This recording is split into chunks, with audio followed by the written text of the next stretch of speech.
ಆದರಣೀಯ ಎಲ್ಲ ಸತ್ಯವಂತ, ಧರ್ಮವಂತ, ನ್ಯಾಯವಂತ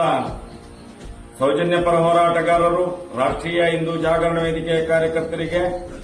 ಅದೇ ರೀತಿ ಪ್ರಜಾಪ್ರಭುತ್ವ ವೇದಿಕೆಯ ಕಾರ್ಯಕರ್ತರಿಗೆ ಇವತ್ತು ಸೌಜನ್ಯನ ಹೋರಾಟ ಮತ್ತು ಆ ಧರ್ಮಸ್ಥಳ ಗ್ರಾಮದಲ್ಲಿ ಅದೆಷ್ಟೋ ಆತ್ಮಗಳ ಮೌನ ಇವತ್ತು ಜಗತ್ತಿನ ನಿದ್ದೆ ಕೆಡಿಸುವಂತಹ ಒಂದು ಕಾರ್ಯಕ್ರಮ ನಡೀತಾ ಇದೆ ಹಲವಾರು ವರ್ಷಗಳಿಂದ. ಆ ದೃಷ್ಟಿಯಿಂದ ಇವತ್ತು ಕರ್ನಾಟಕ ರಾಜ್ಯ ಸರ್ಕಾರ ಸನ್ಮಾನ್ಯ ಸಿದ್ದರಾಮಯ್ಯನವರು, ಗೃಹ ಮಂತ್ರಿ ಜಿ ಪರಮೇಶ್ವರ್ ಅವರ ಒಂದು ಮುತಾಲಿಕೆಯಲ್ಲಿ ನಡೆಯುತ್ತಿರುವಂತಹ ಎಸ್ಐಟಿ ತಂಡ, ಆ ಎಸ್ಐಟಿ ತಂಡವನ್ನು ದುರ್ಬಲ ಮಾಡಲಿಕ್ಕೋಸ್ಕರ ಅಧರ್ಮೀಯರು ಧರ್ಮದ ಹೆಸರಲ್ಲಿ ಎಸ್ಐಟಿಯನ್ನು ದುರ್ಬಲ ಮಾಡಲಿಕ್ಕೆ ಹೊರಟಿದ್ದಾರೆ.